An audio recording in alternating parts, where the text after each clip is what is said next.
Hey, y'all, come look at this. এখন হলো মোরালিটির standard কি বা ফাউন্ডেশন কি নাস্তিকতায়। এখন নাস্তিকতা মোরালিটির ফাউন্ডেশন, আমি পার্সোনাল ভিউ এটা, সেটা হলো মোরালিটি।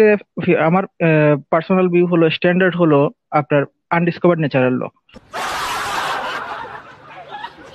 যেটা হলো মোরালিটি ফিলোসফি নিয়ে যে কথাগুলো চলতেছে, আমাদের মোরালিটির উৎস কি হইতে পারে বা মোরালিটি কিভাবে আসতে পারে, তো সে একটা জিনিস স্বীকার করছে যে তাদের মোরালিটি থিওরি আসে নাই।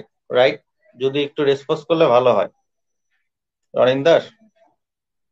আহ, তানভীর মোরালিটি ভাই, আপনি আপনার প্রাথমিক যদি বক্তব্যটা উপস্থাপন করতেন, তারপর আমরা ওপেন ডিসকাশনে চলে যাব।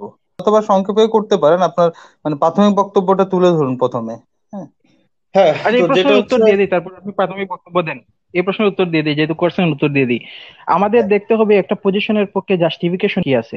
আপনার প্রশ্নটা আমি ঠিক আছে, এক সুন্দর প্রশ্ন, বাক্যে যে উত্তর আমাদের চাইছিলাম। আমি এক বাক্যে কোশ্চেনটা করছি, এক বাক্যে উত্তর দেওয়া যায় যে মোরালিটি থিওরি এখনো আসে নাই, এখনো আনডিসকভার। এই কমেন্টটা অলরেডি রেকর্ডেড। হ্যাঁ, মোরালিটির থিওরি আসে নাকি।